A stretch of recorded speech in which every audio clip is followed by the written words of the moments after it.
Disclaimer. The opinions expressed in this episode are those of anonymous respondents, irrespective of their class, race, religion, or faith. They do not purport to reflect the opinions or views of Nandir Williams or Treasures for Living Partners and active listeners. A survey was carried out, and the result seems to give us an insight into the prevalent thinking in today's world. Hi there.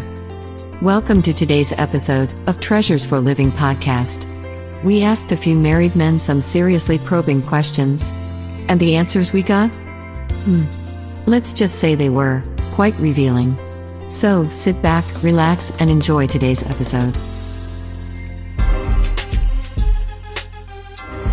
I'm sure you want to know what this is about, right? We've been dealing with the subject of attraction and entanglement for some weeks now. We decided to ask married man anonymous questions. Here's question 1. What attracts you to women generally? Yeah. Okay, so I love babes that, or women that are curvy, everything in shape, figure 8 like they say. When the top is in the right place, the bottom is in the right place. I love women that have, beautiful legs. I also enjoy them when they're intelligent. But with all of this package, it must come in a beautiful container. So the face has to be presentable. Yeah, those are the things that attract me to women. Well, I guess for me, it's she has to have body. So that is it. That's what attracted me to my wife. She has to have body and fine. You got to be fine, man. Well, I like them a bit on the plumpy side, big, not so big, but at least fleshy. That's and fine, really fine. That's what I like. Our next question. Now that you are married, do you still get attracted to other women? And why do you think this happens? Of course I still get attracted to other women. It's like immediately I got married, all the other women started getting more beautiful by the day. Yeah, I get attracted to other women. Sometimes is I think they look really, really nice and fine and sexy, that kind of thing. I think that's why it happens. Or maybe I just have eyes for good things.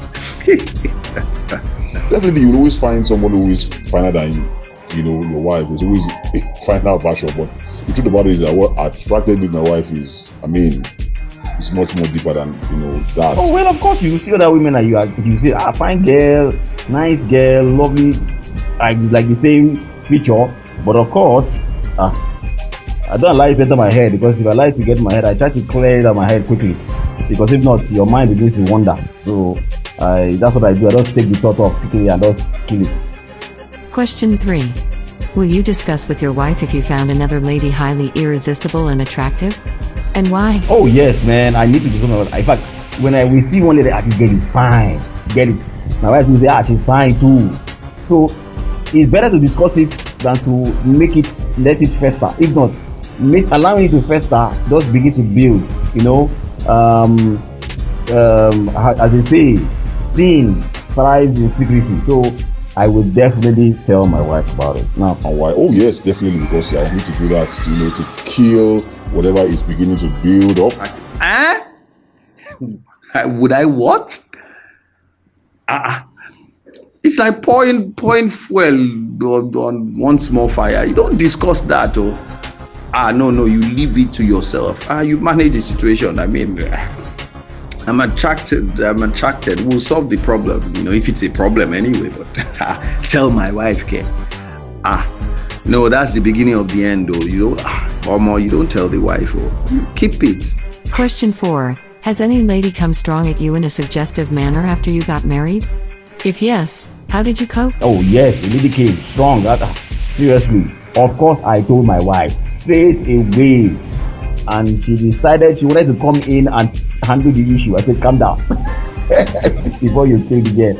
But by telling my wife, it was just easy to just kill those whole things, Oh yes, definitely. Of course, I just cut the relationship, created the boundaries like I should, and that was it. Of course, there was a lady that actually, came very strong. They told her I was married and said, is it the first married man?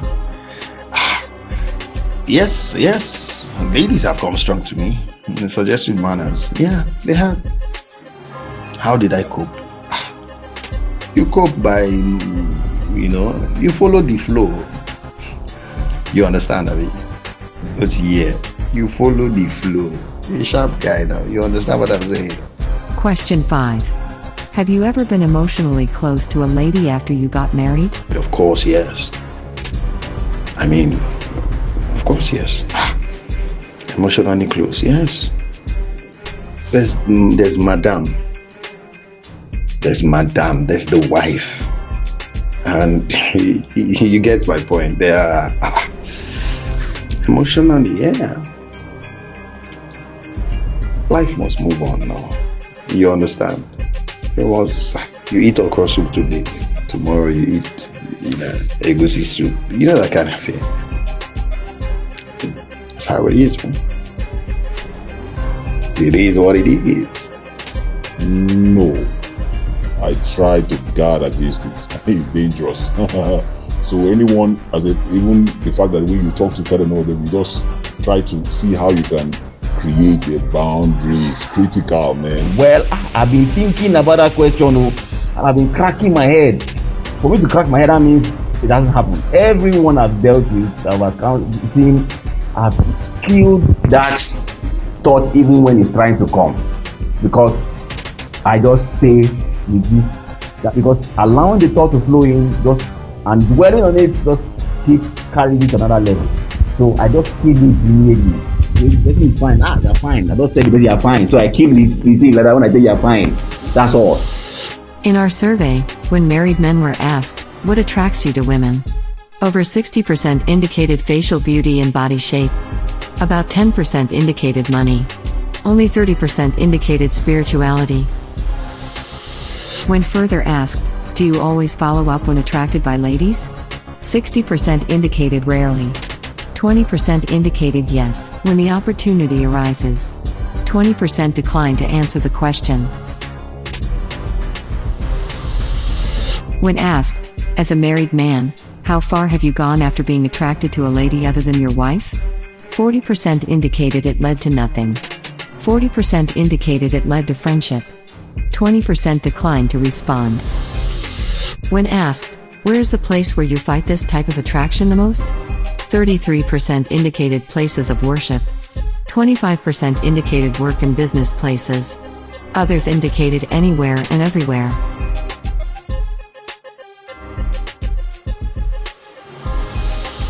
When asked, how do you deal with attraction especially when it becomes intense?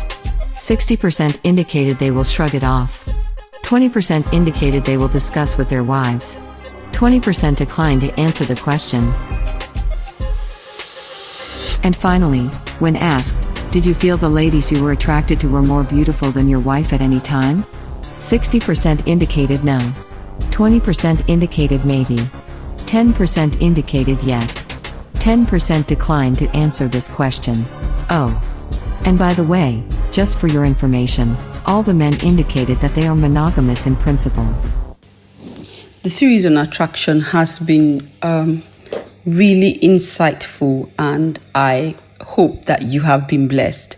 Listening to the conversation between these different men, we could see that they were all coming from different angles, and they had different values and different beliefs about what and how they should conduct themselves. It's so important for us to remember that you can never get away with sin. The price for sin is so costly. The devil came to Adam and Eve in the Garden of Eden, and he told them, that they could eat of the fruit that God had forbidden them to eat. He never told them that if or when they ate that fruit, that they would lose every single thing and be driven from the garden. He did not tell them the consequences of their sin. He deceived them. And that is how it is with sexual affairs, with sexual relations, with having, with adultery, with fornication. It is an offer. It is an enticing offer. It looks lovely. It looks delicious. It looks like you're going to get the best out of it, but actually there are pains and there are consequences of transgressing and violating God's word. Now, why do I say that? We see that in the life of David. King David, this awesome lover of God, sees Bathsheba. She looks beautiful. He sleeps with her, ends up killing her husband. He has a child. The child dies. Even though David repents, God tells him that there will be consequences to his action. You can never get away with anything. Don't be deceived. Whatever you sow, that is what you will reap. So there are consequences to having extramarital affairs, to adultery, to fornication, there are consequences. And those consequences, even after you have said, God, I'm sorry, I ask you to forgive me, there will be things that would happen.